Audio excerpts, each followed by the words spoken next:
알면 알수록 좋다. 놀고 먹으면서도 지적이고 싶은 욕심쟁이 당신을 위한 잡식 팟캐스트 지지익선 지금 시작합니다. 고고싱. 안녕하세요. 낙관적 현실주의자 김범래입니다. 이 세상에 속지 말자 내가 짱이다 안내입니다. 대충 살기 위해 열심히 사는 사람 하몽입니다. 다정한 호 힘나는데? 다정한 호주의자 구마입니다. 안녕하세요 여러분. 안녕하세요. 안녕하세요. 새해 복 많이 받으세요. 새해 복 많이 받으세요. 새해 복 많이 받으세요. 저희가 새해 첫 나갈 팟캐스트인데 실제로 새해 녹음을 하고 있어요. 맞아요. 거의 이렇게, 바로 그냥 나가네요. 거의 생방송이죠.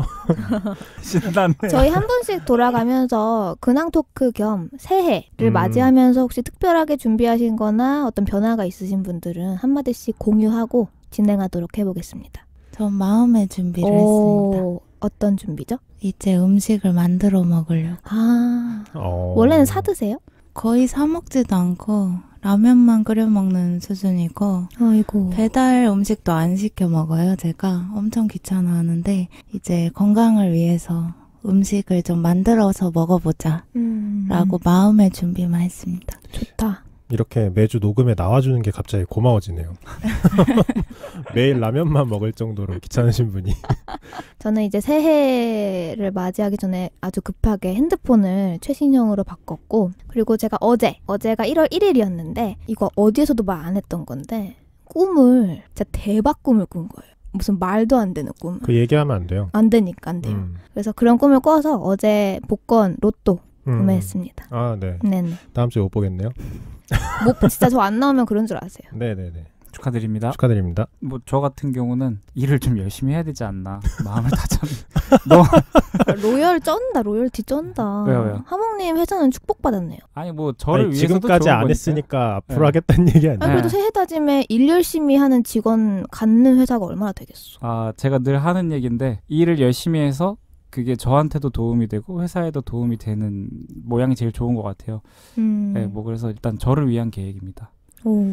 저는 와이프랑 결혼하기 전부터 새해가 되면은 그 한 해 동안 뭘 할지 버킷리스트를 쓰거든요. 네. 그래서 올해도 썼고 올해 쓴 것 중에 지지익선이 있나요? 아예 없죠. 부부가 같이 변했다. 하는 버킷리스트인데 거기 김범례 지지익선을 변했다 진짜. 아니 한 주 동안 또 후원해주신 분들 제가 빠르게 읽고 또 댓글 공유해보도록 하겠습니다. 루루43님께서 자기소개 특집 슐라님 편에 물과 꿈에 1,000원 후원해주셨습니다. 감사합니다.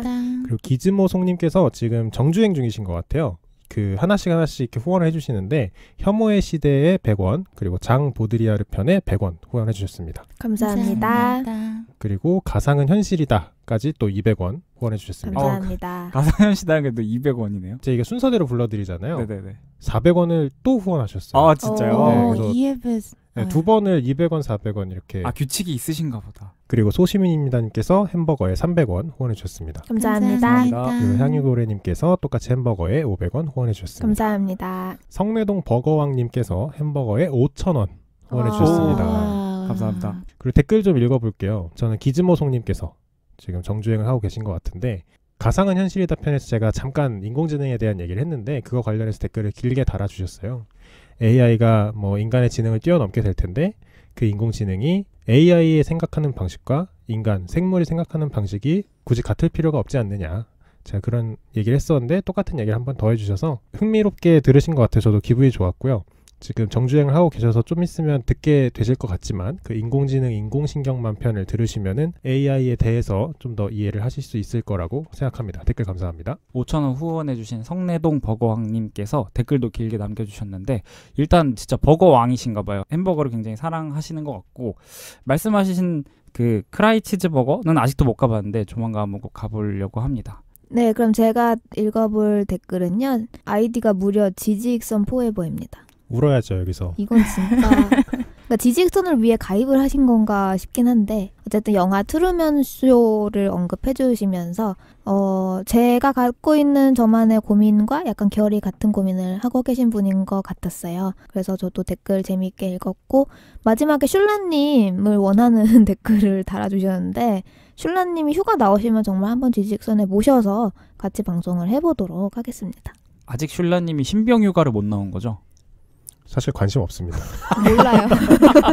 네, 제가 읽어드릴 댓글 루루43님이 자기소개 특집 슐라님 편에 물가꿈에 댓글 달아주셨어요. 그래서 여기에서 소개된 바슐라르라는 철학자의 불의 정신 분석, 그 다음에 물가꿈 차분히 읽어보시겠다고 문득 이 에피소드 떠올라서 다시 들었는데 너무 좋다고 댓글 남겨주셨는데, 슐라님 에피소드가 들으면 들을수록 조금 더 좋은 에피소드인 것 같아요. 첫 번째 들었을 때 이해를 못하지만 이해를 못하는 거는 기정사실이네요. 일단 제가 그랬거든요. 네. 그 다음에 데이터홀릭 박박사님께서 제 음모론에 댓글 달아주셨습니다. 방송 잘 듣고 있습니다. ES 진행하신 것도 축하드려요. 감사합니다. 자, 그럼 오늘 얘기 시작해보도록 하겠습니다. 자, 미리 저희가 주제를 공유하고 항상 만나긴 하는데, 오늘의 주제는 여기 계신 분들도 피부로 조금은 느껴봤을 법한 사건에 대해서 얘기를 해보려고 합니다. 바로 IMF, 외환위기에 대한 이야기입니다. 와우. 것이 왔네요. 또. 국가부도의 날이라는 영화로 한번 좀 회자가 됐었죠. 그래서 IMF 97년도에 있었던 외환위기에 대해서 오늘 이야기를 해볼 거고요. 사실 청취하시는 분들 중에 몸소 겪으신 분도 있으실 거고, 혹시나 10대 분들께서 듣고 계시거나 20대 초반 분들께서 듣고 계시다면 본인은 못 느꼈을지언정 부모 세대가, 그들의 부모님 세대가 뼈저리게 느꼈던 하나의 사건입니다. 그래서 오늘은 외환위기에 대해서 얘기를 할 건데, 왜 이 이야기를 갑자기 준비를 했느냐 해서 좀 동기를 좀 말씀드릴게요. 제가 유튜브를 이렇게 누워서 보고 있는데 알 수 없는 유튜브 알고리즘에 의해서 옛날 노래가 그 추천 영상에 떴어요. 그게 바로 한스밴드의 오락실이라는 노래입니다. 이 노래 아시나요? 그 노래 몰라요. 몰라요? 엄청 네. 유명한 노래잖아. 근데 들으시면 아니 아는데 모르는 척할 필요는 없잖아요. 진짜 몰라요. 아니, 근데 한스밴드는 알아요. 한스밴드는 알아. 그 맨 처음에 뭐였죠? 시험을 망쳤어. 뭐 집에 가기 싫었어. 이런 노래 있잖아요. 알아요. 저도 초등학교 때 진짜 흥얼흥얼거리면서 많이 따라 불렀던 노래인데, 그 노래가 유튜브에 떴어요. 그래서 딱 눌러서 보는데 무슨 뮤직 탱크인지 뭔지 무슨 프로인지 모르겠지만 이렇게 가사가 나오잖아요. 네네. 근데 난 그 노래가 그런 가사인 줄 몰랐네. 왜? 처음에는 그냥 그 량하의 학교를 안 갔어처럼 그냥 시기 어린 그런 어린 반항심의 노래인 줄 알았는데, 시험을 망치고 집에 가기 싫어서 오락실에 갑니다. 이 아이가 거기서 누구를 만나냐? 아빠를 만납니다. 맞다. 맞아. 뭐야? 근데 아빠를 만나서 너무 반가워서 같이 게임을 하는데 아빠가 너무 잘하는 거예요. 그래서 계속 져요. 그래서 다음에 다시 만나기로 하고 헤어져요. 같이 집으로 가. 그리고 다음에 또 만나는데도 아빠가 너무 잘해. 그래서 내가 다음엔 이겨야지 하면서 다짐을 하면서 노래가 끝나는 되게 단순한 노래인데, 그 중간에 1절에서 2절 넘어갈 때 이런 가사가 나옵니다. 오늘의 뉴스, 대낮부터 오락실엔 이 시대에 아빠들이 많다는데 혀끝을 쯧쯧 내차시는 엄마와 내 눈치를 살피는 우리 아빠라는 가사가 나옵니다. 그러니까 이게 어떤 상황이냐면, 아버지는 IMF 외환위기 때 회사에서 잘리신 거예요. 그래서 가실 데가 없으니까 양복을 걸쳐 입고 출근하는 척하면서 오락실에 가신 거예요. 그래서 게임을 잘하시는 겁니다. 예전부터 왔던 거예요. 너무 많이 해서. 네. 근데 애가 보는 시선으로는 그런 가사가 있어요. 아빠도 회사에 가기 싫은 날이 있겠지 라는 가사가 나와서 회사에 가기 싫어서 오락실에 왔다고 생각을 하는 거예요, 아이는. 그래서 이제 아이랑 아빠의 약간 비밀스러운 만남이죠, 오락실에서의. 그게 계속 이어지고 이제 엄마의 눈치를 보는 가사도 나오고, 마지막에는 이제 다음엔 내가 이길 거예요 이러면서 아빠 화이팅 하세요 이러면서 노래가 끝나는데, 제가 이걸 보고, 이 영상을 보고, 우리가 IMF에 대해서 다뤄봤음직하다, 다뤄보면 좋겠다라는 생각을 하게 됐고, 밀레니얼 세대와 기성세대의 갈등이 심한데, 그 밀레니얼 세대, 신세대들이 기성세대는 그 경제 호황기에 꿀 빨던 세대 아니냐, 이런 식으로 약간 주장하는 견해도 있어요. 근데 거기에 약간 반론을 던지고 싶은 거예요. 과연 기성세대는 꿀만 빨던 세대인가? 그래서 아니라는 걸 좀 얘기를 해주고 싶었고, 그래서 IMF에 대해서 한번 다뤄야겠다 생각을 했고, 좀 내용을 준비해서 왔습니다. 그래서 들어가기 전에 여러분들도 몸소 느끼신 분들도 있으실 거고, 나이상 아니면은 부모님께서 IMF 외환위기 때 어려움을 느끼셨던 분도 있으실 텐데, 어떻게 기억하고 계시나요? 97년에서 98년을? 우선 쿠마님은 저희 중에 나이가 제일 어리셔서 아마 기억이 많이 없으실 것 같기도 한데. 거의 없어요. 진짜 너무 어렸을 때라서 저는 진짜 기억나는 게 하나도 없더라고요. 그러면 교과서나 아니면 그런 일이 있었다 정도만? 네, 거의 그렇게 아. 배웠고 그다음에 한스 밴드도 저는 노래를 앞부분을 들어보기는 했지만 제 세대가 아니에요. 아 그렇죠. 98년 네. 노래예요. 한스 거의 밴드의 그냥 오락실은. 근현대사, 현대사의 하나의 이벤트로 그냥 인지하고 있는 느낌이겠네요. 글로만 만나는 IMF. 그럴 수 있겠다. 음. 저 같은 경우는 뭐 유치원 때 초등학교 저학년 때였는데 다행히 이제 저희 아버지는 그렇게 타격을 많이 입지는 않으셨어요. 그래가지고 이제 뭐 눈에 딱 이렇게 체감할 수 있는 그런 이벤트는 없었지만 안 좋은 쪽으로. 그렇지만 뭐 뉴스에서 많이 보고 뭐 근모으기 운동이다. 뭐 내지는 뭐 구조조정이 들어가는데 나는 이제 저는 구조조정이 뭔지를 모르니까 이제 부모님한테 이게 뭐예요? 막 물어보고 했던 기억이 납니다. 안내님은 어떠세요? 녹음할 수 있겠어요? 아 주책이야. 그럼 좀 이따가 그냥 지나갈게요. 아니 얘기할게요. 아 저는 사실 IMF 때 많이 어리기도 했고, 그러니까 저희 아버지는 IMF를 안 겪으셨어요. 너무 다행스럽게. 그 사실 저는 그때 당시 IMF라는 거를 체감을 잘 못했고, 아마 체감을 했어도 사실 막 5, 6살, 7살 막 이럴 때여서 기억이 잘 안 났을 것 같긴 한데, 그래도 그때 당시 뭐 뉴스에 뭐 자살하셨다는 아버지들 뭐 약간 분위기상 그냥 느꼈던 거는 같은데, 정말 다행스럽게도 저희 아버지는 IMF를 전혀 안 겪으셔서 그냥 지나갔는데, 제가 약간 감정적으로 동요한 이유는 그냥 그때 그런 상황에 계실 아버지들이 가족들을 위해서 그렇게 희생하셨던 모습이 좀 상상이 됐나 봐요. 지금 그 들으시는 분들은 무슨 상황인지 모를 텐데 제가 한스 밴드 오락실을 너무 슬프게 얘기했나 봐요. 들으시고 안느님이 갑자기 눈물을 흘리셔가지고. 네, 저도 그 뭐 어렸을 때라서 크게 기억하는 거 없는데 제가 어릴 때 기억하던 건 있어요. 예전에는 그 가족들끼리 모이던 모임 많았잖아요. 뭐 패밀리 레스토랑도 가고 아니면 동네에 사는 같은 회사 직원들이 있어서 막 집에 놀러 가서 하기도 하고. 근데 저 어머니가 그런 얘기를 했었어요. 요즘은 회사 잘 다니시냐는 안부를 물어서는 안 된다. 뭐 그런 얘기를 들었거든요. 옛날에 아이 뭐 오랜만에 보네, 뭐 승진했어, 뭐 이런 얘기 하잖아요. 이제 그런 걸 절대 물어보면 안 된다. 그런 거를 되게 무례한 게 될 수 있다. 하던 게 기억이 나요. 진짜 어렸을 때인데 그런 얘기를 엄마랑 아빠가 하던 얘기를 조금 기억이 나는데, 그런 걸로 좀 간접적으로나마 좀 느끼고 있었습니다. 자, 그러면은 오늘은 그래서 IMF를 어떻게 얘기를 할 거냐면, 이래서 망했어요, 저래서 망했어요, 이렇게 하지 않을 거고 경제학적으로 조금 접근을 해보도록 하겠습니다. 우선은 IMF 때 많은 기업들이 망했어요. 그리고 실제로 우리가 뭐 부도, 파산 뭐 이런 얘기를 많이 하는데, 실제로 부도와 파산, 청산, 뭐 법정관리, 워크아웃 이런 게 어떻게 다른지 잠깐 얘기하고 지나가도록 하겠습니다. 자, 기업은 그래서 왜 망하는가? 첫 번째가 부도입니다. 이제 흔히 디폴트라고도 얘기하는데요. 이게 간단히 얘기하면 빌린 돈을 갚을 수 없는 상황이 된 거예요. 그러니까 빌린 돈에 만기가 왔어. 이제 원금이든 이자든 뭔가를 내놔야 되는데 그 돈이 없으면 디폴트라고 합니다. 부도가 났다고 하죠. 그래서 채무의 원금이나 이자를 계약대로 상환할 수 없는 상황을 말하고요. 보통 기업을 굴릴 때 부채를 땡깁니다. 자기 돈으로는 할 수 없으니까. 그때 이제 장기 부채나 단기 부채 이렇게 좀 구분을 하는데, 단기 부채는 1년 내에 상환하는 거를 단기 부채라고 하고요. 보통 그 이상이면 다 장기 부채라고 합니다. 그래서 기업 입장에서는 장기 부채를 선호하겠죠. 최대한 나중에 갚아주는 게 이자 비용도 좀 절감이 되고, 투자를 할 때도 1년 내에 뭘 어떻게 하겠어요. 1년 내에 할 수 있는 게 많이 없으니까 주로 장기 부채를 선호하는 편입니다. 이게 부도고요. 디폴트와 같은 말입니다.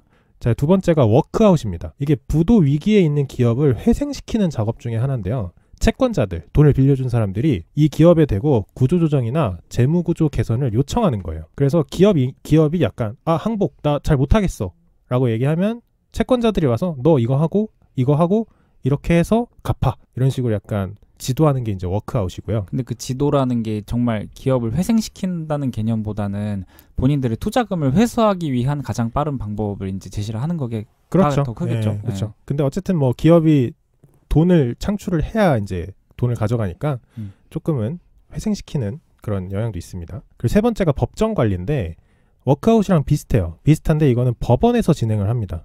파산 선고가 아닐 경우에 이제 법정 관리에 들어가게 되는데, 우선 경영권을 박탈시켜요. 왜? 하몽님이 하몽 코퍼레이션이라는 회사가 있는데, 나 오늘 또 망하는 거예요? 망했어. 그럼 법원에서 하몽을 퇴직시킵니다. 그리고 제3자를 경영자 위치에 앉혀요. 그리고 경영을 시켜요. 그리고 경영이 잘 되면 어쨌든 그 소유가 법원이 소유하고 있을 거잖아요. 기업이 살아나면 그 기업을 민간에 매각합니다. 그러니까 살려서 다시 팔아내는 거예요. 이게 법정 관리고요. 오늘은 심각한 표정을 짓지 않으려고 좀 노력하겠습니다. 자, 그리고 청산. 청산은 기업을 청산하는 게 살려놓는 것보다 더 가치가 클 때 진행을 합니다. 좀 암울한 거예요. 그러니까 만약 하몬 코퍼레이션이 돈이 없어. 유동자금이 없어. 그래서 망하기 일보 직전인데 공장이 엄청 많아. 그러면은 얘를 살리는 게 아니고 청산시켜버려요. 그냥 부도 처리하고 이 공장을 매각하거나 공장을 넘겨서 채권자들이 돈을 가져갈 수 있게 해주는 거예요. 그래서 채권자들은 이제 뭐 공장으로 가져가든 부지로 가져가든 돈으로 가져가든 어쨌든 채무에 대해서는 모두 갚고 끝나게 됩니다. 대신에 기업은 없어지겠죠. 이게 청산이고 이제 마지막에 파산입니다. 파산은 그냥 끝난 거예요. 돈을 빌려준 사람도 돈을 못 받아요. 이럴 때는. 그냥 끝난 거예요. 채권자들이 그래서 기업의 남은 재산을 가져가려고 싸우기 시작합니다. 그러니까 예를 들어서 하몬 코퍼레이션이 1,000억의 빚을 졌는데 청산을 해도 800억밖에 안 남는 거야. 그럼 그 800억을 어떻게든 채권자들이 서로 가져가려고 이제 싸우게 됩니다. 이제 이걸 빚잔치 한다고 하는데 이런 경우를 바로 파산이라고 합니다. 그래서 기업은 이렇게 5가지 종류로 망할 수가 있어요. 부도, 워크아웃, 법정관리, 청산, 파산. 근데 결국 결은 하나입니다. 결국에는 돌아오는 부채의 상환을 하지 못한 거예요. 못했을 때 어떻게 처리되느냐에 따라 이렇게 5가지가 있는 거고 여기까지 오는 길은 딱 하나. 부채를 갚지 못한 것. 이거를 기억해 주시면 됩니다. 왜냐하면 대한민국이 돌아오는 부채를 갚지 못해서 경제위기가 터진 거기 때문에. 자, 그러면 IMF가 왜 오게 되었는지를 경과를 좀 말씀드리려고 해요. 사실 IMF가 왜 생겼어요? 라고 물어봤을 때 그거를 이것 때문입니다 라고 얘기하기가 정말 어려워요. 굉장히 복잡한 사건이고 저도 예전에는 정부가 잘못해서 이런 거지 라고 생각하던 어린 시절이 있었어요. 뭐 터지면 대부분 정부 탓을 하기 마련이니까. 그래서 이제 그때가 이제 김영삼 정부 시절이었는데 실제로도 지금 IMF가 왜 터졌나요? 라고 물어봤을 때 김영삼 정부가 잘못해서요 라고 대답하는 분들도 꽤 있을 거예요. 하지만 오늘은 그거 이상으로 좀 더 자세하게 얘기를 해보겠습니다. 그리고 자세하지만 최대한 쉽게 제가 준비를 해왔으니까 천천히 따라오시면 모두 이해하실 수 있으실 겁니다. 우선 경제가 망했던 IMF를 얘기하기 전에 잘 나가던 때를 얘기를 해야 됩니다. 바로 3조 호황 때의 얘기예요. 3조 호황은 아시나요? 아니요. 저금리. 맞아요. 오. 이게 사회 시간에 배우는 건데 전두환 정부 때 3조 호황이라고 해서 저달러, 저유가, 저금리에 대한민국이 성장하는데 너무나도 안성맞춤의 환경이 이루어져요. 그래서 폭발적인 성장을 하게 됩니다. 자, 그걸 좀 얘기를 해줄 텐데 우선 그 전에 3조 호황이 있기 조금 전 우선 80년대에 일본의 폭발적인 성장이 있습니다. 그래서 일본이 너무너무 잘 나가던 시기가 1980년대예요. 어느 정도로 잘 나갔냐면 세계 50대 기업을 딱 리스트를 지으면 그중에 33개가 일본 기업이었습니다. 와우. 정말 대단한 시기죠. 그때 뭐 미국이랑 거의 뭐 비등비등한 수준이었으니까. 그렇죠. 미국이 위기감을 느낄 정도로 일본이 잘 나가던 시절이었는데 그 이후에 일본의 버블이 붕괴되기 시작합니다. 우리가 흔히 아는 뭐 잃어버린 10년인가요? 뭐라고 하죠? 어쨌든 거품이 꺼지면서 이제 붕괴하기 시작하는데 이 일본이 무너지기 시작하면서 주변에 있던 국가에게 엄청난 기회가 작용됩니다. 그러면서 이제 3조 호황이라는 게 생기게 됐는데 그럼 일본이 붕괴한 거는 어느쯤이라고 생각해야 될까요? 이게 1985년부터 무너지기 시작하는데 3조 호황 중에 첫 번째가 저달러인데요. 이게 저달러라는 게 환율을 얘기하는 거예요. 그래서 환율에 대해서 살짝 얘기하고 가면 자, 원달러 환율에 대해 생각해 볼게요. 원화가 저환율이라는 얘기는 1달러로 바꿀 수 있는 원화의 양이 줄어든 거예요. 그러니까 1달러가 1,000원이었는데 1달러가 900원이 되면 환율이 떨어진 겁니다. 근데 이걸 생각을 조금 바꿔보면 원화의 가치가 오른 거예요. 900원만 가지고도 1달러를 살 수 있을 정도로 원화의 가치가 오른 겁니다. 상대적으로. 그래서 이런 거를 저환율이라고 하지만 가치는 절상됐다고 얘기합니다. 가치가 올라갔다. 그래서 원화 강세라고도 얘기합니다. 근데 원화 강세일 때 제가 사회 시간에 배웠을 때는 우리가 수출을 하는데 더 불리하지 않나요? 맞아요. 근데 지금은 저달러에 대한 얘기를 하고 있는 게 아니고 환율에 대해서 잠깐 짚고 넘어가려고. 네네. 그리고 그 다음이 이제 고환율인데 이거는 1달러로 바꿀 수 있는 화폐의 양이 늘어난 거예요. 그래서 뭐 1달러에 1,000원이었는데 1달러에 1,100원이 됐다. 이거는 가치가 절하된 거죠. 1달러를 사기 위해서 1,100원이나 필요하니까. 그래서 이거를 원화 약세라고도 표현합니다. 경제 기사에 많이 나오는 용어죠. 그래서 가치 쪽을 보느냐 환율 그 숫자를 보느냐에 따라 약간 그 높낮이가 반대로 표현돼요. 가치가 절상되면 환율이 내려가고 이렇게. 그래서 이 부분이 조금 혼동될 수 있는 부분이어서 미리 말씀을 드렸고요. 자, 저달러가 왜 생겼냐면 1985년 9월 22일 문과를 다니시는 분들은 많이 알고 계시는 플라자 합의라는 게 생깁니다. 이게 뉴욕 플라자 호텔에서 있어서 플라자 합의인데요. G5라고 하는 프랑스, 독일, 영국, 미국, 일본이 모여서 각 정부가 개입에 의한 환율 조정을 합의를 합니다. 그래서 미국은 달러를 절하시키기 시작합니다. 달러 약세를 만드는 거죠. 그리고 엔화는 가치 절상을 시작합니다. 엔화 강세가 지속되겠죠. 근데 하몽님이 말씀해 주셨지만 수출이 잘 되려면 고환율을 유지해야 돼요. 그러니까 가치가 내려가야 돼요.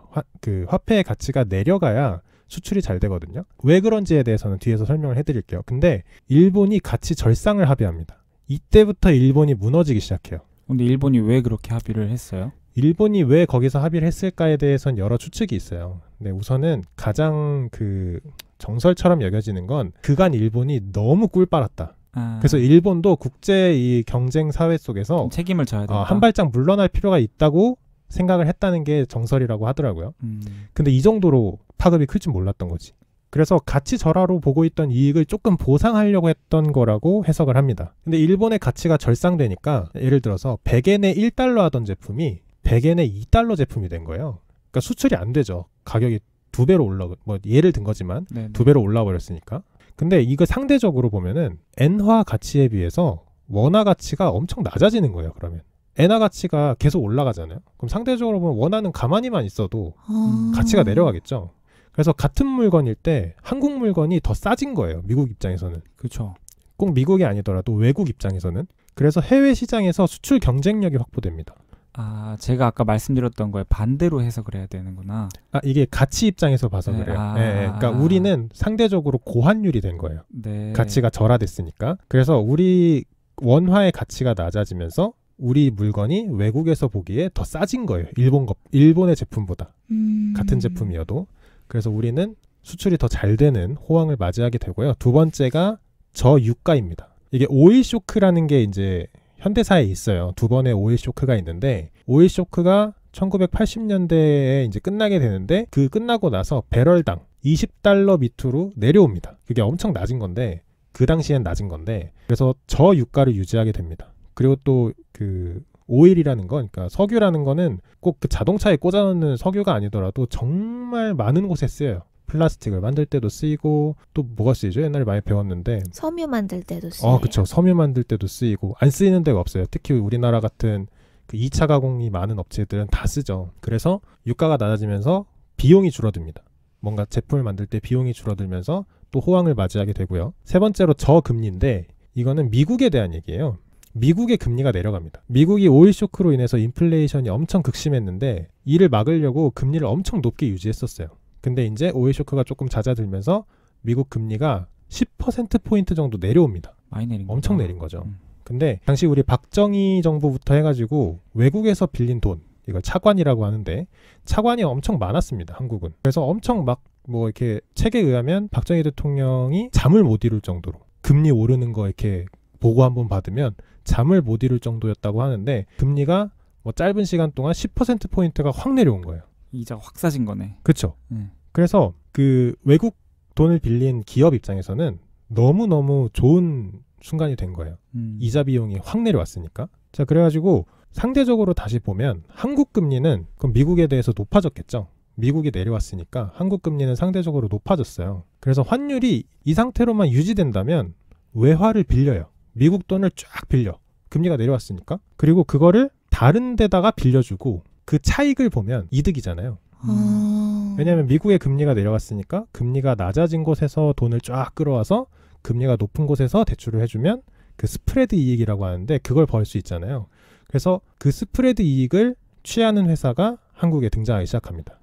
근데 요즘 경제 뉴스만 봐도 우리나라 금리가 미국 금리를 따라가는 경우가 많거든요. 미국이 금리 내리면 우리도 따라가고 올리면 올라가고 하는 경우가 많은데 당시에는 그렇게 안 했나 보다. 근데 약간 미국 금리에 따라서 우리나라가 금리를 조정했다기보다는 미국 금리가 확 내려감으로써 우리나라에서 그대로 유지하고 있던 금리의 약간 상대적 가치가 달라졌다라는 의미인 것 같아요. 그렇죠. 지금은 이제 미국 금리가 내려가면서 한국 금리가 상대적으로 높아진 상황을 얘기하는 거죠. 그러니까 미국이 확 내려가면 우리도 어느 정도는 좀 계산을 해서 우리 가급적 많이 낮춰야 되는 건데 그러니까 요즘은 그렇죠. 그러니까 요즘은 그걸 안 했다는 따라가는데 건가 봐요. 이때는 금융시장이 개방되기 이전입니다.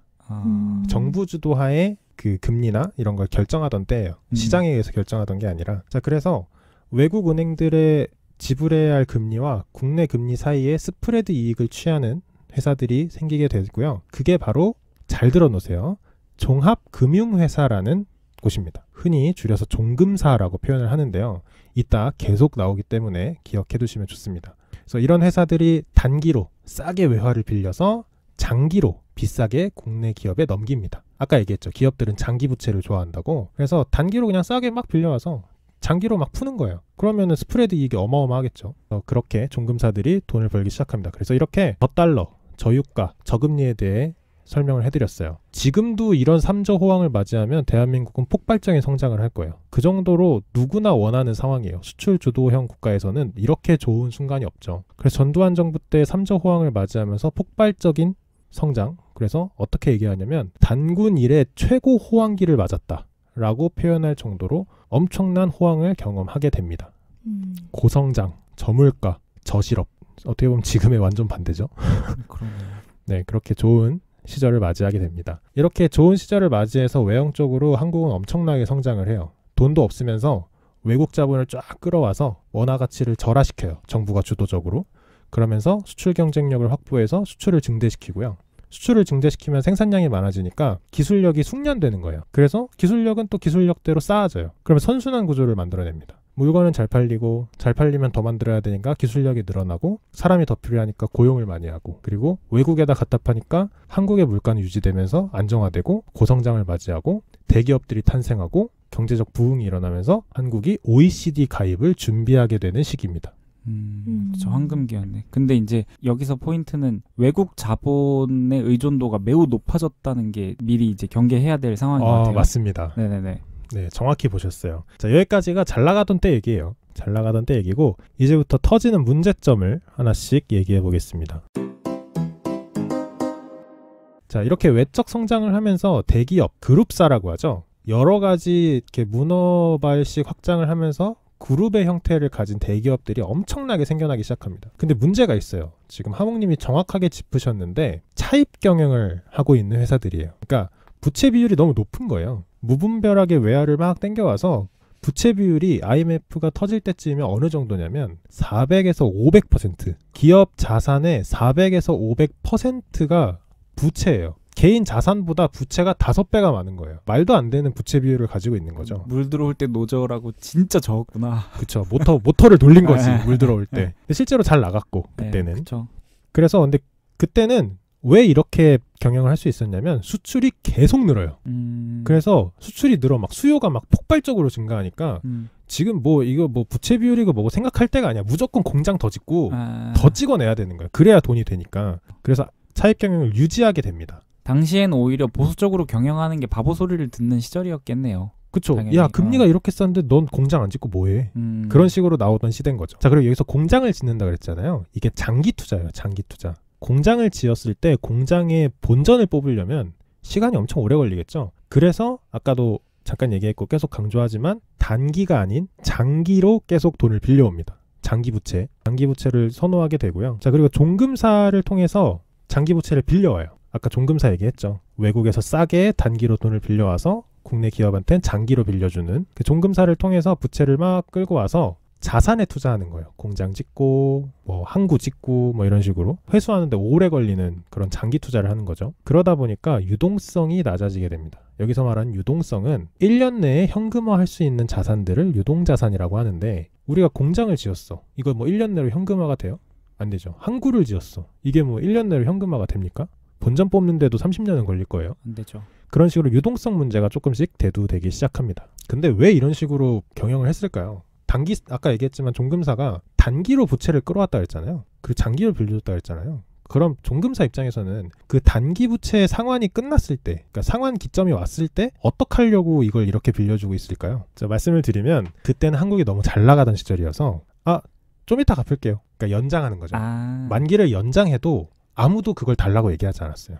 그래 다음에 줘. 대신에 이자 좀만 더 줘. 이래도 오케이. 왜냐면 이땐 한국이 너무 성장을 잘할 때였거든. 지금 받는 것보다 이자 더 쳐서 그래 내년에 줘 라고 해서 받는 게 더 이득인 상황. 배짱 경영을 할 수 있는 상황이었죠. 이런 상황이었고요. 자, 두 번째 터지는 문제점. 대한민국이 OECD 가입을 준비한다 그랬는데 여기서 단군 이래로 처음으로 대한민국이라는 이 한반도가 잘 사는 나라가 됐다는 성취감에 빠져 있습니다. 사실 그때 한참 88 올림픽하고 얼마나 기분 좋아. 그쵸. 우리가 뭐 역사를 배워보신 분들은 정확히 알고 계시겠지만 이 한반도가 잘 나가던 때가 거의 없었어요. 항상 외세의 침략을 받고 힘들게 살고 막 중국을 형의 나라로 모시고 이렇게 힘들게 살았는데 중국 눈에도 안 보이지. 한국이 짱이지 지금. 일본도 무너졌지. 이 동아시아의 패권을 쥐고 있는 국가가 된 거예요. 그래서 그 성취감에 빠져가지고 이때 이 민주정부가 OECD 가입을 준비를 합니다. 근데 OECD 가입을 할 때 가장 중요한 타이틀이 있어요. 국민소득 1만 달러를 달성을 해야 됩니다. 자, 근데 우리가 아까 환율에 대해서 얘기를 했잖아요. 국민소득 1만 달러라는 거는 절대적인 수치가 아닙니다.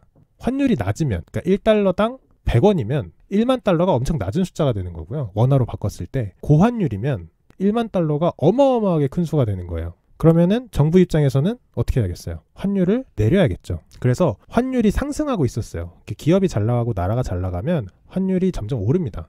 근데 이거를 억제시킵니다. 외화를 막 시장에 풀어가지고 달러의 가치를 막 계속 떨어뜨리면서 인위적으로 달러를 계속 풀면서 환율 상승을 억제시켜요. 왜냐하면 1만 달러를 달성시키기 위해서 빨리. 근데 사실 어떻게 보면 맞는 선택이긴 해요. 1만 달러를 달성하고 OECD에 딱 가입하면 대한민국이 진짜 동아시아의 패권을 쥔 국가가 되는 거거든요. 떡상도 또 하는 거지. 그치. 가면.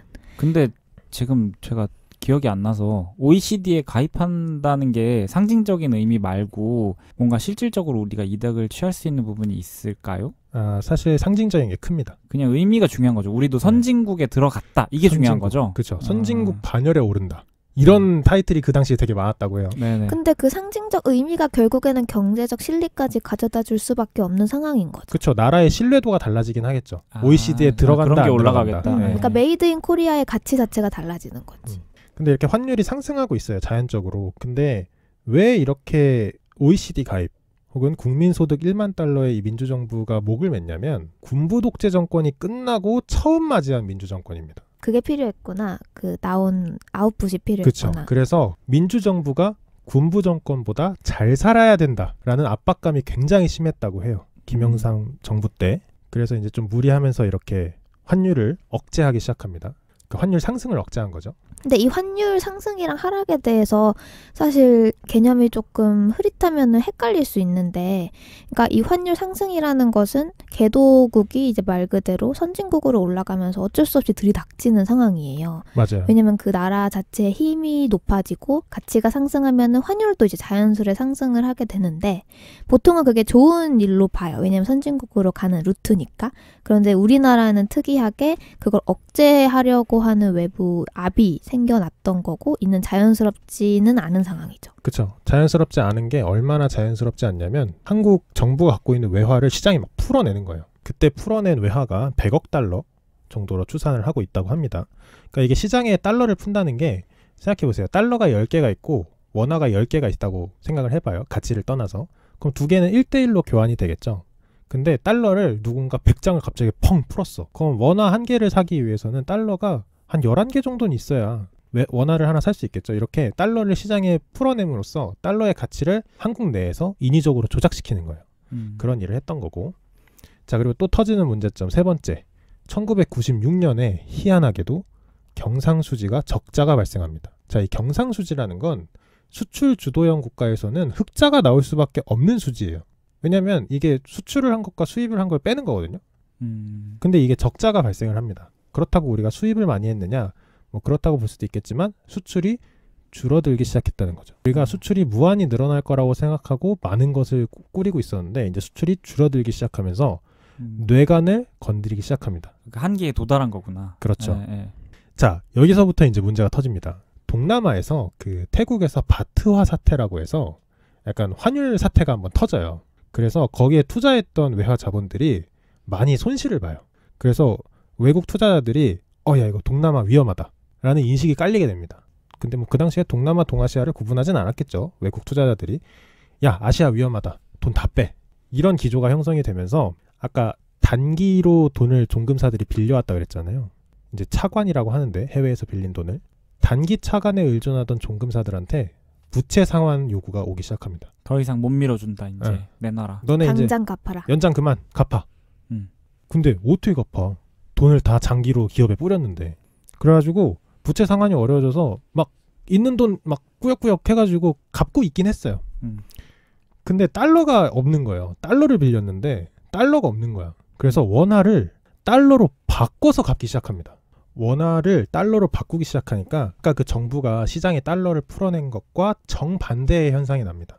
달러가 없는 거예요. 시장에. 왜냐하면 원화가 조금만 생기면 이걸 달러로 바꿔서 상환하고 원화 조금 생기면 달러로 바꿔서 상환하고 그러니까 달러의 가치가 치솟기 시작합니다. 달러를 필요로 하는 사람이 너무 많은 거예요. 돈을 갚으려고. 그리고 그러다 보니까 달러의 가치가 올라갔다는 얘기는 그 달러 한 장을 사기 위해 필요한 원화의 양이 많아진다는 걸 뜻한다고 했잖아요. 환율 상승. 그러니까 원화의 가치가 오히려 떨어진 거죠. 자, 그럼 생각해보면은 내가 빌린 돈은 100달러인데 원화 가치가 계속 떨어지니까 이 100달러를 만들기 위해 필요한 원화가 점점 많아지는 거예요. 환율이 계속 올라가니까. 자, 설상가상. 자, 원래 문제가 터지려면 설상에 가상이 붙어야 되죠. 미국이 1997년 1월 금리를 올립니다. 자, 금리가 오르면은 어떻게 되냐면 두 가지 정도의 그 사건이 생기는데 갚아야 될 이자가 많아집니다. 기본적으로는. 금리가 올랐으니까요. 두 번째는 외화, 외국 자본이 미국으로 쏠립니다. 왜냐면 공격적인 투자를 하던 투자자들이에요. 동남아 잘 나가, 동아시아 잘 나가. 거기에 막 투자를 하던 외국 자본들이 미국이 금리를 올리네. 안정적인 시장에 금리가 올랐어. 그럼 글로 쏠리죠. 확 쏠리죠. 그러면은 그 외국 자본에 쏠린다는 얘기는 야 한국 빨리 돈 갚아. 나 미국에 넣어야 돼. 이게 되는 거예요. 네네. 그래가지고 환율이 더 오릅니다. 미국이 금리 인상 발표를 딱 하는 순간 환율이 더 올라요. 사람들이 돈을 빼려고 난리를 치니까 한국에서. 근데 여기서 이제 애매해지는 순간이 옵니다. 한국이 아까 어떻게 성장하고 있다 그랬죠? 수출 주도형 국가여서 화폐 가치, 환율의 가치를 절하시켜요. 그러니까 환율을 상승시키는 거예요. 그러면은 외국에서 보기에는 한국 제품이 굉장히 싼 거거든요. 1달러에 1,000원이라고 해봐요. 근데 이게 1,000원짜리 제품이야. 그럼 외국에서 보기엔 이 제품이 1달러인 거예요. 근데 우리가 환율을 상승시켰어. 2,000원이 됐어. 그럼 우린 물건을 2개 만들 수 있겠죠? 2,000원이니까. 근데 그것도 1달러인 거야. 환율이 올랐으니까. 그래서 수출 주도형 국가들은 환율을 상승시켜야 잘 나가요. 근데 지금 어떻게 된 거냐면 환율을 상승시키면 갚아야 될 돈이 엄청나게 늘어나는 거예요. 지금 뭐 물건 2개 만들어서 1달러에 파는 게 문제가 아니고 환율이 오르면 이자가 막 그만큼 늘어나는 거예요. 이자가 늘어나고 원금이 늘어나고. 그러니까 이게 어떤 상황이 된 거냐면 진퇴양난이 된 겁니다. 이 돈을 갚으려면 이 많은 외국 자본 상환을 하려면 수출을 늘려서 돈을 벌어와야 돼요. 수출을 해서 돈을 벌어오려면 원화를 같이 절하시켜야 돼. 환율을 올려야 돼. 근데 그럼 이자가 올라. 그렇게 해서 환율을 올리면 그렇죠. 이자도 올라. 그래서 이도 저도 못하는 상황이 와요. 이럴 때 국가에서 달러를 좀 풀었으면 좋았을 텐데 이미 그 OECD 가입 때문에 달러 가치를 내리기 위해서 100억 달러를 푼 상황이죠. 엄청 돈을 풀어놨으니까 네. 총알이 없죠 이제. 그렇죠. 그러니까 이게 저도 이번에 IMF 내용을 준비하면서 생각한 건데 내가 이때 만약 대통령이어도 방법이 없는 것 같은 거예요. 수출 주도형 국가에서 환율은 어떻게든 올려야 돼. 네네. 잘 팔려야 되니까. 네. 기업이 잘 나가야 돈을 갚지. 근데 환율을 올리면 갚아야 될 돈도 많아져. 이게 뭐야? 이게 무슨 짓이야? 진짜. 예. 그래서 화폐 가치 절하를 못하게 되니까 즉 다시 얘기하면 환율을 못 올리게 되니까 기업들이 부채를 감당하지 못하기 시작합니다. 수출은 점점 줄어들어요. 왜냐면 이제 경쟁력이 점점 안 오르니까 환율을 계속 올려야 되는데 이자 부담 때문에 환율을 못 올려. 그래서 기업들이 부채를 감당하지 못하게 되고 똑같이 가격 경쟁력도 떨어지고 급한 대로 돈을 갚다 보니까 유동자금이 더 말라지기 시작합니다. 우선 있는 돈으로 막 급한 걸 갚다 보니까 진짜 돈이 없어지는 거예요. 그리고 아까 뭐라 그랬죠? 단기 부채를 끌어왔다 그랬죠? 1년 내로 모든 상환이 다 시작되는 거예요. 아까 단기 부채라는 건 1년 내에 상환이 도래하는 부채 상품을 얘기하는 건데 내가 지금 갚아야 될 금액이 뭐 한 10가지 상품이야. 근데 그게 다 1년 내로 와. 미쳐버리는 거죠. 그래서 어떻게 하냐? 돌려막기 시작합니다. 딴 데서 빌려서 갚고 딴 데서 빌려서 갚고 이런 식으로. 딴 데라는 게 딴 나라예요? 뭐 다른 나라일 수도 있고 다른 은행일 수도 있죠. 아, 은행끼리도. 그래서 외환 위기에 대한 전망이 제기가 됩니다. IMF 사태가 터지기 전에 외환 위기가 올 것이다라는 게 제기가 되는데 정부가 어떻게 발표를 하냐면 300억 달러가 넘는 외환 보유고를 가지고 있기 때문에 안전합니다. 라고 정부에서 발표를 합니다. 근데 그게 블러핑이에요? 없었는데 있다고 한 거야? 아니면 진짜 있었어요? 진짜로 있었어요. 있었어요. 근데 그 당시 대한민국 기업들이 가지고 있는 외채가 1,700억 달러를 넘기고 있었던 상황이었습니다. 말도 안 되게 빌렸구나. 네, 근데 이제 정부도 이 정도라고 생각을 못하는 걸 수도 있어요. 그 당시에 추산이 안 됐을 수도 있겠다. 네. 집계가. 그러니까 이미 뿌리는 썩어가기 시작했는데 우리 300억 달러 있어요. 괜찮아요. 우리 외화 많습니다라고 발표를 한 거죠. 그래서 1997년 11월에 정부가 가지고 있다고 하던 300억 달러마저 모두 소진됩니다. 외채를 상환하느라. 자, 돈이 없어요. 달러가 다 말랐어. 근데 상환해야 될 돈은 남아있어. 이게 뭐라 그랬죠? 디폴트. 부도. 국가가 부도가 납니다. 자, 이렇게 좀 숨가쁘게 얘기를 했는데 크게 따지면 결정적인 원인은 4가지예요. 첫 번째가 외환 보유고 관리 실패. 그 상환을 해야 되는데 상환을 안 되니까 가지고 있는 달러로 상환을 하기 시작한 거예요. 아까 얘기했죠. 있는 돈으로 막 급하게 상환을 했다고. 근데 그게 그때는 맞는 걸지 모르겠지만 믿을 구석이 있어야 그 짓을 하는 거거든요. 사실. 몇 달 뒤에 달러가 이만큼 들어오니까 지금 이걸로 갚자. 이게 돼야 되는데 그런 플랜이 있는 게 아니라 우선 갚는 거야. 급하니까. 그러다 보니까 외환 보유고가 바닥이 납니다. 그런 게 있었고. 두 번째, 금융기관 부실. 아까 종금사들이 단기 부채를 막 땡겨와서 그 기업들한테 장기로 빌려줬다 그랬잖아요. 그거에 대한 상환 계획이 없었어요. 다음에 갚을게. 좀 밀어줘. 이런 식으로 되게 불투명하게 단기 부채를 끌어왔습니다. 그래서 유동자금에 대한 리스크가 굉장히 컸죠. 자, 세 번째는 기업들의 과도한 부채 경영입니다. 미국이 금리가 싸다고 해서 엄청나게 땡겨왔어요. 근데 이 땡겨와서 단기 투자를 해서 돈을 이렇게 빨리 벌어왔으면 상관없는데 공장을 짓고 기계 설비를 짓고 장기 투자를 합니다. 그러니까 이게 단기간에 돈이 생길 수 없는 투자를 한 거예요. 그래서 이게 세 번째 문제고, 네 번째가 환율 운용 정책의 실패입니다. 아까 그 OECD 가입을 준비하면서 정부가 주도적으로 환율을 억제하는, 그러니까 환율 상승을 억제시키는 정책을 썼다고 했는데 수출 주도형 국가는 환율이 올라야 좋은 겁니다. 그래야 물건이 잘 팔리니까. 근데 국민 소득 1만 달러를 달성하기 위해서 좀 이렇게 억제를 한 거죠. 그러니까 어떻게 보면은 이렇게까지 영향이 클 거라고 생각을 못했을 수도 있어요. 잠깐 환율 내려서 1만 달러 달성하고 다시 뭐 복귀하자 이렇게 생각했을 수도 있겠죠. 근데 약간 지금 말씀하신 이런 부분들이 그냥 그때 당시에 운이 없었던 상황으로 보는 게 조금 더 맞는 것 같다 생각이 들고, 이게 그때 국가와 기업들의 잘못이라기보다는 그때 당시 뭐 지금도 그렇지만 기업은 단기 부채를 거의 쓰지 않아요. 단기 부채를 쓰는 경우는 특이한 경우이고, 우리나라처럼 제조업 기반으로 한 기업들, 특히 대기업들은 장기 부채를 사용하는 게 대부분이었기 때문에 그게 잘못이었다기보다는 어쩔 수 없는 상황이었고, 그 환율이라는 것도 사실 뭐 그때 저희가 억제를 했다고는 하지만 그대로 높이 올렸을 때 그 이후에 미국이 또 금리를 높였다고 했잖아요. 그때 닥쳤을 또 그런 안 좋은 상황은 아마 거의 그대로였지 않았을까라고 생각이 돼요. 맞아요. 보통의 그 금융위기나 그런 외환위기는 지나고 보니까 그러지 말았어야지라고 얘기를 하는 거지, 그 당시에는 아니 뭐 성장을 하는데 누가 여기다 브레이크를 갖다 대요. 이건 기회인데. 그렇게 생각을 한 거죠. 근데 생각한 것보다 위기가 빨리 온 거죠. 한국한테. 자, 그래서 이렇게 뭐 크게는 4가지 이유로 이제 외환 위기가 터집니다. 저 근데 궁금한 게, 우리가 이제 미국한테는 단기로 돈을 빌렸잖아요. 근데 우리가 미국한테도 장기로 돈을 빌리고 이제 나라 안에서 종금사가 빌려줄 때도 장기로 빌려주고 할 수는 없었을까요? 그러니까 단기로 빌릴 수밖에 없었던 이유가 있을까요? 자, 만약 하목님께서 은행이라고 생각해봐요. 내가 하목님한테 100억 달러를 빌려요. 1년 빌릴 때와 10년 빌릴 때 이자가 다르겠죠. 1년 빌릴 때가 이자가 싸겠죠. 그렇죠. 그래서 단기로 빌려온 겁니다. 장기로 빌리면 이자가 높아져서. 네, 왜냐하면 한국은 성장 중이었으니까 당연히 갚을 수 있을 거라고 생각했고 실제로 많이 갚았어요. 다 못 갚아서 터진 게 아니고 잘 갚고 있었는데 한 번에 다 달라 그러니까 감당할 수 없는 일이 벌어지니까 감당이 안 되는 거죠. 자, 이제 대한민국은 걷잡을 수 없는 추락의 길로 접어듭니다. 아까 맨 처음에 기업이 왜 도산을 합니까? 왜 기업이 망합니까? 라고 했을 때 채무 상환을 하지 못하는 게 망하는 거라고 그랬죠. 대기업들이 채무 상환을 못하기 시작합니다. 자, 채무 상환을 못한다는 게 이제 부도라고 했고 똑같은 말로 디폴트인데 제가 빠르게 훑어드릴게요. 그 당시에 얼마나 심각했는지. 97년 1월 한보철강 부도, 97년 3월 삼미그룹 부도, 97년 4월 진로그룹 부도, 97년 5월 삼림식품 대농그룹 부도, 97년 6월 한신공영그룹 부도, 97년 7월 기아그룹 부도, 97년 10월 쌍방울그룹 테일정밀 부도, 97년 10월 기아자동차 부도, 97년 11월 혜태그룹 뉴코아 부도, 97년 12월 고려증권 한라그룹 부도, 동서증권 부도, 97년 동안 하루에 100여 개의 중소기업이 부도를 했습니다.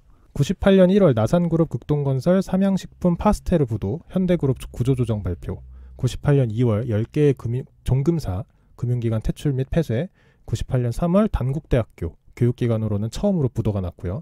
98년 5월에 거평그룹이 부도가 납니다. 98년 7월 한일그룹이 부도가 나고요. 99년 4월 대우그룹이 구조조정을 발표합니다. 99년 4월 동아태평양 한던 조선 두원 생명보험사가 공개 매각에 들어가고요. 99년 6월 삼성자동차가 법정관리를 신청합니다.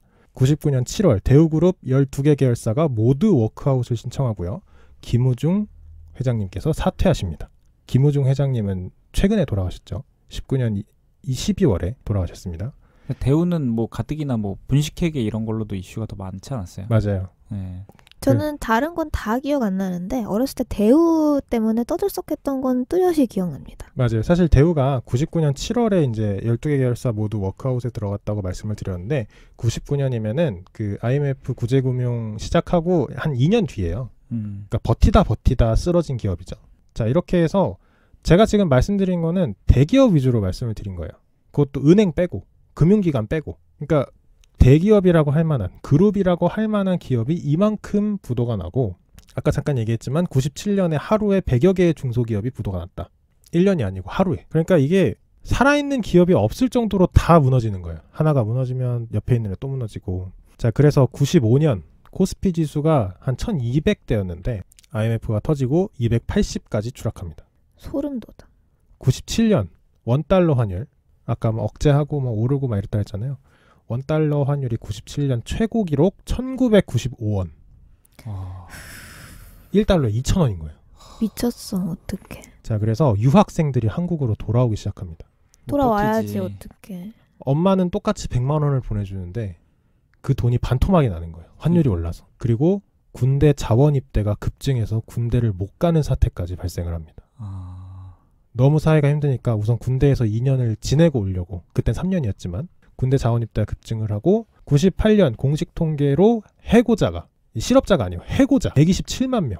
약간 진짜 어려서 못 몰랐을 때 일어나서 다행이다라는 생각이 들 정도로 그때 해고당하신 아버지들, 그리고 아버지가 부양하셨던 생계들 생각하면은 눈앞이 깜깜해지는 상황인 것 같아요. 맞아요. 저희가 어려서 뭐 못 겪었다고 하기에는 우리 부모님들이 다 겪었던 시기이기 때문에. 자, 그래서 해고자가 98년에 127만 명인데 그 당시 실업자가 150만 명이래요.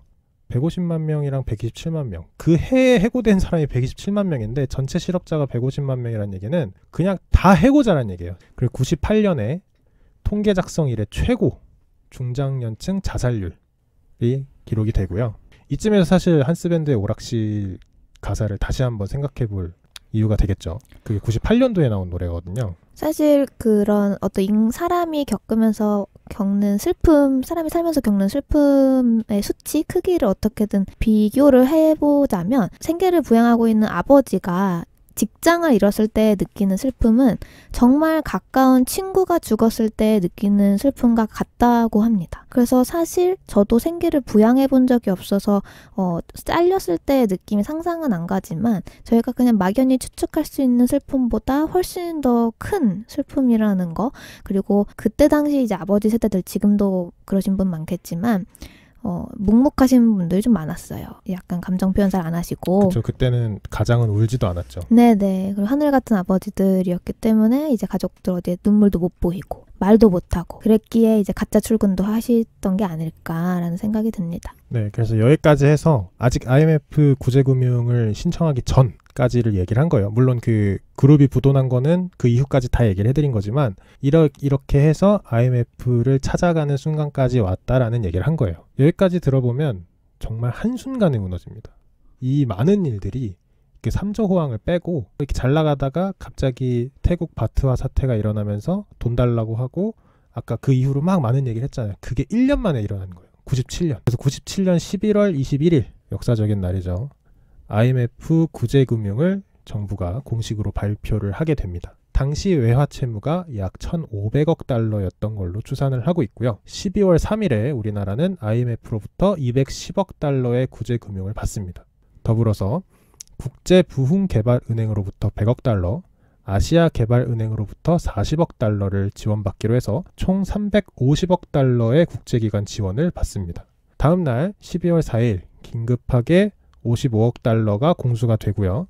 미국, 일본, 독일, 프랑스, 영국, 캐나다, 호주에서 추가로 200억 달러를 지원을 받습니다. 그래서 총 550억 달러를 지원을 받아서 우리는 국제적으로 550억 달러의 빚을 진 채무국가가 되게 됩니다.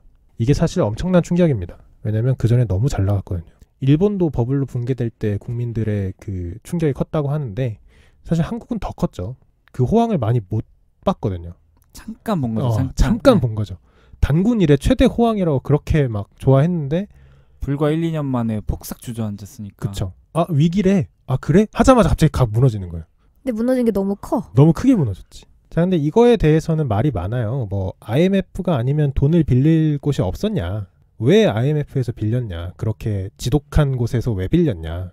뭐 그런 얘기가 있어요. 왜 일본한테 빌리지 않았냐. 뭐 이런 얘기도 있는데 이미 역사는 지났으니까 다른 데서 빌렸으면 어땠을까라는 생각을 해볼 수도 있지만 당시 임창열 전 경제부총리가 이런 얘기를 했습니다. 남미나 동남아처럼 식량 자급이라도 되면 버틸 수도 있겠지만 식량 자급률이 30%도 안 되는 한국에서 버티거나 뭐 어떻게 디폴트를 선언해버리거나 아니면 모라토리움이라고 해서 부채 상환 나중에 하겠습니다라고 이렇게 선언하는 게 있거든요. 모라토리움을 선언하면 국민의 70%가 굶어 죽어야 한다. 그러니까 돈 없으니 잠깐 기다려라고 하는 순간 우리는 밥도 없는 거예요. 나라가 작고 국민 그 식량 자급률도 낮고 그러니까 어떻게든 빨리 돈을 가져왔어야 되는 상황인 거예요. 그래서 선택한 게 IMF라고 하고요. 근데 이 IMF라는 그 국제기관은 돈만 빌려주는 곳은 아니에요. 와서 경제를 다시 재건하는 손길을 뻗칩니다. 컨설팅 같은 걸 제공하나요? 그쵸. 아까 기업이 왜 망하는가에서 얘기했을 때 뭐 법정관리나 워크아웃 같은 게 있다고 했잖아요. 그래서 제3자가 혹은 법원이 와서 너네 이렇게 하고 여기 이렇게 해서 다시 살려. 이런 식으로 얘기하듯이 IMF가 한국에 들어와서 경제를 신탁 통치하기 시작합니다. 너네 이렇게 해. 라고. 굉장히 굴욕적인 상황이죠. 그렇죠. 그래서 이제 언론에서는 뭐 경제 주권을 뺏겼다. 이렇게도 표현을 했었고요. 자, 여기서 요구한 게 몇 가지 있는데요. 강력한 기업의 구조조정, 그리고 고금리 정책, 그리고 재정 균형 혹은 긴축 재정, 그리고 고환율 정책, 그리고 노동의 유연성 확보, 마지막으로 신자유주의, 그 경제학 용어죠. 신자유주의의 도입, 이렇게 주문을 합니다. 물론 이거 말고도 주문한 건 많지만 대표적으로 이 정도가 있어요. 질문이 저희 그 전에는 신자유주의가 아니었나요? 네, 정부 주도하에서 개발 국가 모델이라는 이런 약간 폐쇄적인 금융기관을 가지고 있었죠. 금융시장을. 자, 우선 첫 번째, 기업 구조조정. 이거는 사실 뭐 위에서 얘기했던 그 해고자와 같은 말이에요. 가계와 기업에게 고통을 다 전가시키는 겁니다. 나라가 살기 위해서. 그리고 이렇게 해서 기업의 재무 건전성을 확보하는 거예요. 사실 이 전까지만 해도 대한민국은 평생 직장의 나라였어요. 한 번 기업에 들어가면 죽을 때까지, 정년 채울 때까지 그 기업에 있는 게 약간 회사의 문화였죠. 근데 이때부터 없어지기 시작하고요. 자, 그리고 고금리 정책. 외화가 한국으로 들어와야 되려면 금리를 높게 잡아놔야 돼요. 시장에 풀린 돈이 은행으로 들어와야 되니까. 그래서 고금리를 잡아놓고 또 기업들이 하도 대출을 많이 했던 시기잖아요. 아까 얘기했던 것처럼 부채 비율이 400%, 500%로 가져가던 거였기 때문에 기업이 더 이상 무분별하게 대출을 하지 못하게끔 하기 위해서 금리를 높게 책정하라고 주문을 합니다. 근데 이 금리를 높게 가져가면 대출 받아놓은 서민과 가게는 똥꼬 찢어집니다. 진짜. 내가 1,000만 원을 어려워서 빌렸는데 갑자기 금리가 20%, 30%가 올라갑니다. 그 당시 그 한국 금리가 엄청났거든요. IMF 때. 이것도 똑같이 가계와 그 국민에게 고통을 전가하는. 자, 그리고 고환율 정책. 이거는 이제 수출 우위를 달성하기 위해서. 환율이 높아야 수출 경쟁력이 생기고 물건이 잘 팔린다 그랬잖아요. 그래서 고환율 정책을 유지하라고 하는데 이것도 국민에게 고통을 전가하는 거예요. 아까 얘기했죠. 유학생들 다 돌아와야 되고요. 그 외국에서 돈 갖고 오는 기업들 다 힘들어지는 거예요. 환율이 높아지면. 자, 그리고 노동의 유연성 확보. 이때 처음으로 대한민국의 비정규직이 탄생합니다. 노동의 유연성이라는 게 말이 좋아서 유연성이지 빨리 뽑고 빨리 자를 수 있는 형태를 만들라는 얘기거든요. 원할 때 자를 수 있는 형태를 얘기하는 것 같아요. 그렇죠. 그리고 뭐 신자유주의를 도입하라고 주문을 했는데 이제 개발 국가 모델 파기해라. 금융시장 전 세계에 개방해라. 그리고 주주 자본주의 도입해라. 분식회계 같은 이런 그 주주 자본주의가 없을 때 지들 맘대로 이렇게 회계장부 만들던 거 다 없애고 이제 약간 표준에 따라라 이렇게 된 거고요. 종금사 얘는 뭐 하는 애들이냐 다 없애라. 종금사는 다 없어집니다. 국가가 주도해서 다 영업정지를 내리고요. 그리고 정부가 더 이상 시장에 개입하지 말아라 라고 이제 신자유주의를 도입하라고 주문을 합니다. 자, 이때 국민들은 뭐 하고 있었을까요? 금리는 오르고요. 회사에서는 다 잘리고요. 할 수 있는 일도 없는데 환율도 오르고요. 비정규직 뽑아서 1년 쓰고 버리고요. 힘든 나날을 보내고 있어요. 근데 이 국민들이 모여서 금을 모으기 시작합니다. 이게 대단한 거예요, 사실. 이런 식으로 행동하는 국민이 다른 나라에는 없을 거라고 저는 자신합니다. 그래서 뭐 그때 이제 기사도 많이 나왔는데 결혼 반지, 돌 반지, 아유. 운동 선수들은 금메달, 예. 가수들은 그 방송사에 줬던 트로피, 아 진짜 그때는 그게 순금이었나 보네. 그러니까 금이 좀 섞여 있었나 네. 보네. 그리고 뭐 김수환 추기경님께서도 십자가, 금으로 된 십자가, 그리고 막 그 돌된 애들이 그 손가락에 끼고 있던 돌반지 같은 것도 다 가지고 와서 국민들이 금을 모으기 시작합니다. 제가 잘 몰라서 그러는데 금 모으기 운동이라는 게 그럼 금을 모아서 원화로 받고 그거를 이제 금을 달러로 팔았어요? 아니면은 금을 그냥 기부를 했어요? 아, 금을 달러로 바꾸는 거죠. 그러니까 달러를 바꾸는데 네. 개개인이 이제 나라에다 금을 모을 때 뭐 원화를 받고 싸게 뭐 받는 거예요? 아니면 그냥 금 자체를 그냥 기부한 거예요? 아, 기부하는 거예요. 아, 다 그냥 기부했던 네, 거예요? 모으기 기부하는 운동이니까 거예요. 네. 집에 있는 거 가져서 다 낸 거죠. 나라 살리겠다고 그래서 이게 더 대단한 거구나. 엄청난 거예요, 이거는. 네네네. 그래서 뭐 저희 커뮤니티에 영상도 공유했지만 김영삼 대통령이 직접 나와가지고 부탁하는 말을 하죠. 고개 조아리면서 정말 송구스럽다 하면서. 그리고 이제 집에서 달러, 묵힌 달러들까지 다 긁어옵니다. 맞아요. 달러 모으기 운동이라 그래서 뭐 금 모으기 운동만큼 이렇게 유명하진 않았어요. 그 당시엔 달러가 없었기 때문에. 근데 이제 혹시나 옷장 속에 박혀있는 1달러나 10달러 이런 것 좀 가져와 달라 국가에서 부탁을 하고, 뭐 부탁은 할 수 있죠, 정부가. 근데 실제로 자발적으로 참여한 국민들이 많았다는 거. 그리고 또 위안부 피해 할머니들도 금반지를 내셨고요. 재외 동포들도, 외국에 있는 재외 동포들도 금을 한국으로 보내기 시작합니다. 그렇게 금을 3달 동안 모아서 무려 227톤을 모읍니다. 어떡해. 금이 227톤이 모여있는 모습은 감히 상상할 네. 수가 없네요. 그래서 그 당시 18억 달러어치. 어... 사실 얼마 안 되긴 해요. 그 얼마 안 되진 않죠. 차관에 비해서는. 네.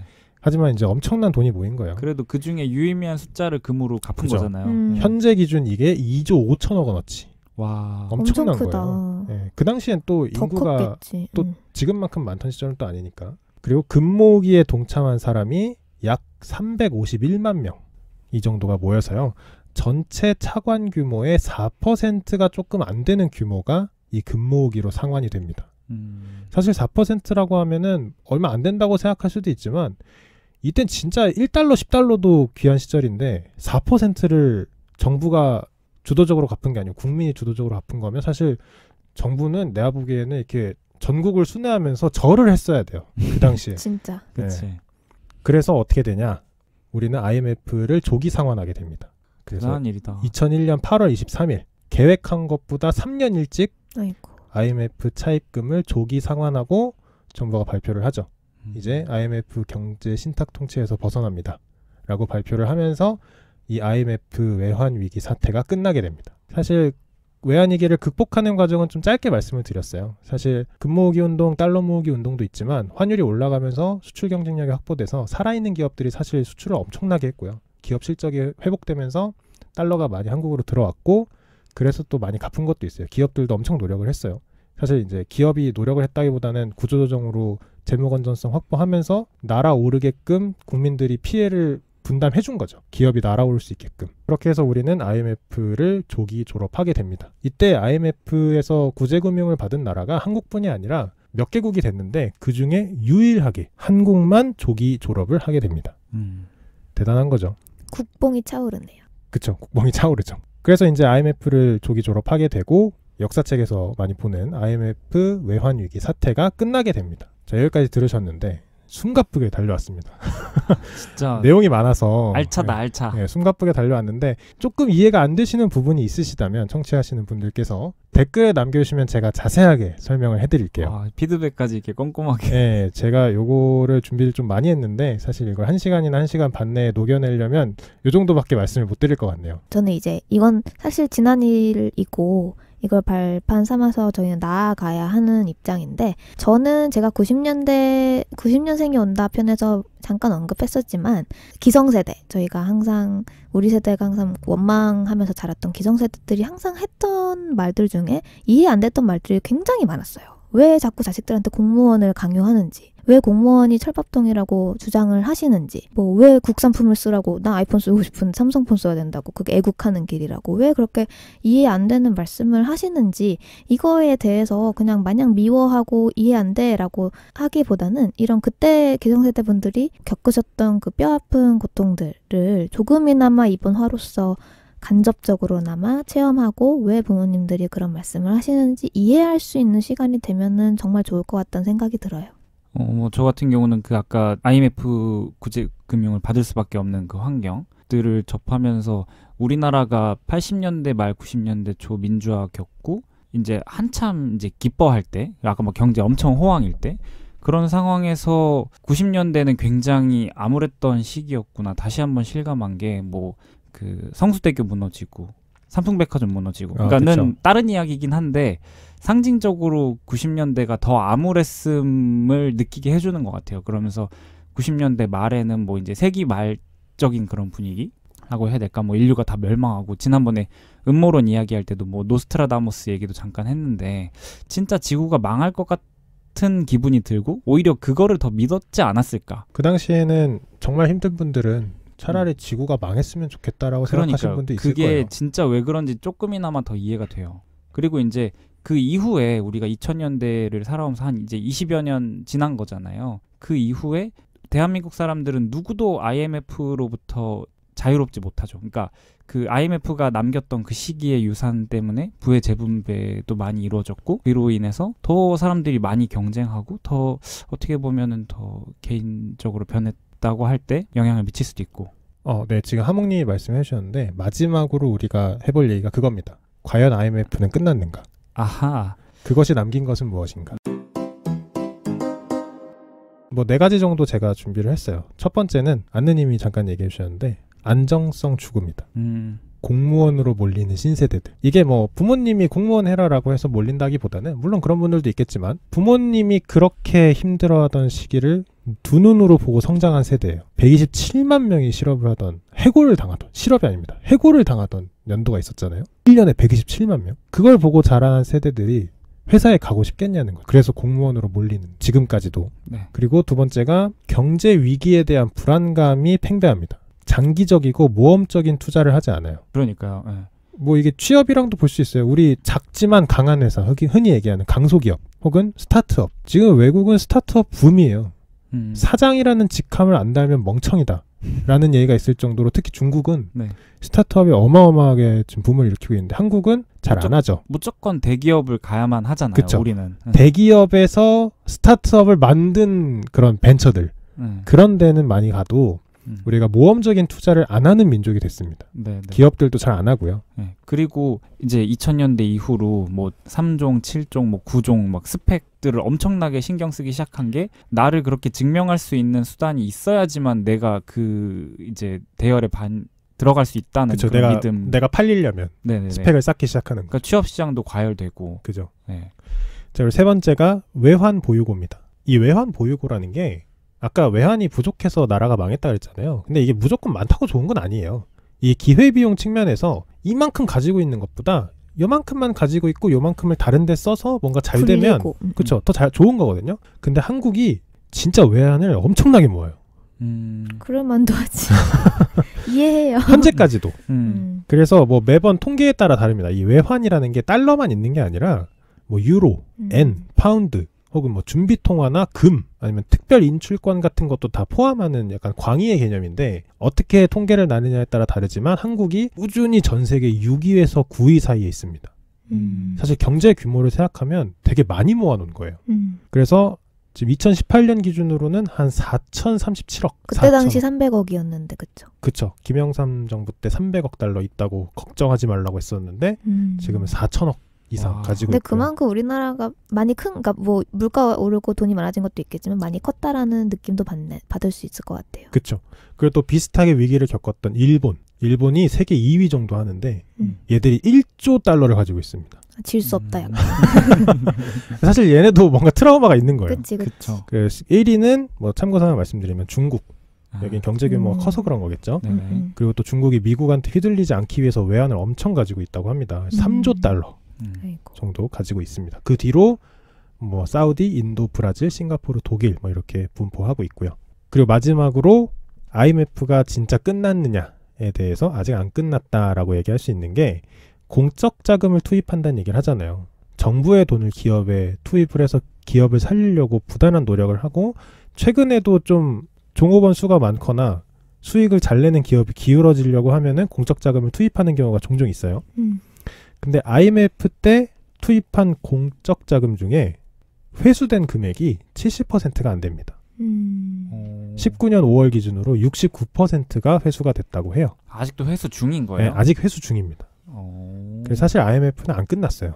이게 회수가 돼야 사실 끝이거든요. 이 회수가 중요한 게 국민들 피 흘리면서 분담해준, 그러니까 고통을 분담해준 돈이거든요. 지금 국가가 국민한테 쏟아부을 돈도 없는데 기업 살리려고 기업에 쏟아부은 돈이에요. 국민들 피 철철 흘리고 있을 때 당연히 갚아야죠, 이거는. 갚아야죠. 네, 물론 갚는 게 힘들긴 하겠지만 기업 입장에서도 그 당시에 얼마나 많은 돈을 지원을 받았겠어요. 그래서 69%만 회수됐다고 합니다. 그래서 이것도 뭐 언제가 될지 모르겠지만 100%가 되는 순간, 그리고 우리가 조금 더 모험적이고 장기적인 투자를 하는 민족이 되는 순간, 그리고 또 외환을 충분히 확보하면서도 다른 데에 또 이렇게 유용하게 사용할 수 있는 그런 뭔가 생각을 하게 되는 순간 진짜 IMF로부터 끝났다고 우리가 말할 수 있을 수도 있어요. 여기까지 해서 IMF, 외환위기, 국가 부도의 날에 대해서 얘기를 해보았습니다. 제가 이 IMF 관련해서 좀 나름 스터디를 또 해본다고 영상들을 몇 개 보고 왔었는데 댓글들에 그런 말이 있었어요. 여러분도 들어보셨겠지만 우리나라 민족은 나라로부터 받은 거 쥐뿔도 없으면서 나라가 힘들다고 하면 다 내주는 이상한 민족이다. 이런 말을 한다고 해요. 저도 어떤 말인지 알겠고 저는 사실 자랑스럽거든요. 우리나라 사람들이는 민족성 같은 게. 그런데 이제 방금 IMF 졸업에 대해서 얘기하셨지만 저는 우리나라가 진정한 IMF 졸업을 하려면 세대가 좀 더 나아가서 사실 저희 세대도 그렇잖아요. 국산품을 애용하는 게 애국이다. 그래서 사실 외화가 해외 물건을 쓰는 거, 예를 들면 뭐 아이폰을 산다거나 일본 차를 쓰는 거에 대해서 어느 정도의 죄책감, 뭔가 이렇게 끊어지지 않는 사슬 같은 거, 이런 게 저는 마음속에 아직도 남아있는 세대라고 생각해요.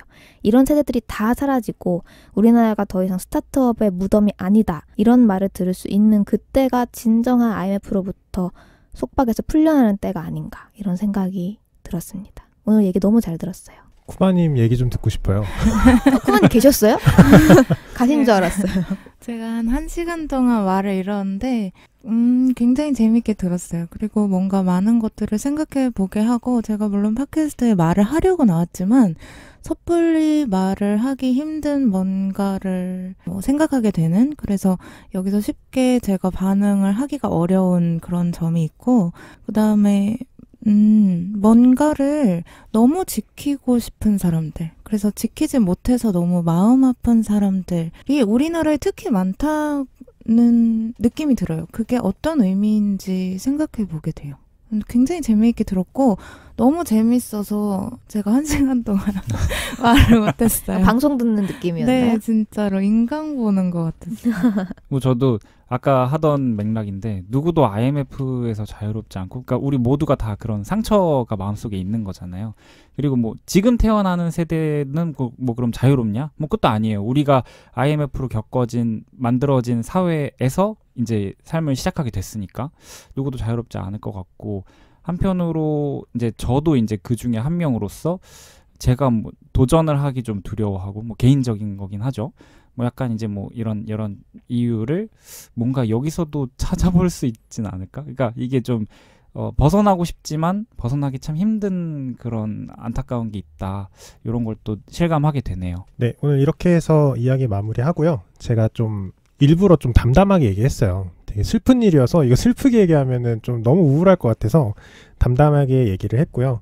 처음에 했던 얘기지만 과연 기성세대는 꿀만 빨던 세대인가에 대해서 우리 신세대들이 한 번은 더 생각해줘야 합니다. 특히 이 팟캐스트를 듣고 있는 10대들이 있다면 부모님과 싸우는 것도 좋지만 그 부모님이 살아왔던 그 힘든 여정을 한 번 정도는 생각해 볼 수 있었던 화였으면 좋겠고요. 20대도. 그리고 이제 그 엔딩곡으로 한스밴드의 오락실을 넣으려고 하는데 저작권 관계상 다 넣진 못해요. 그래서 여러분들께서 유튜브나 아니면 다른 사이트를 통해서 한번 전곡을 가사 켜놓고 한번 들어봤으면 좋겠습니다. 나 편집하다 우는 거 아니야 또?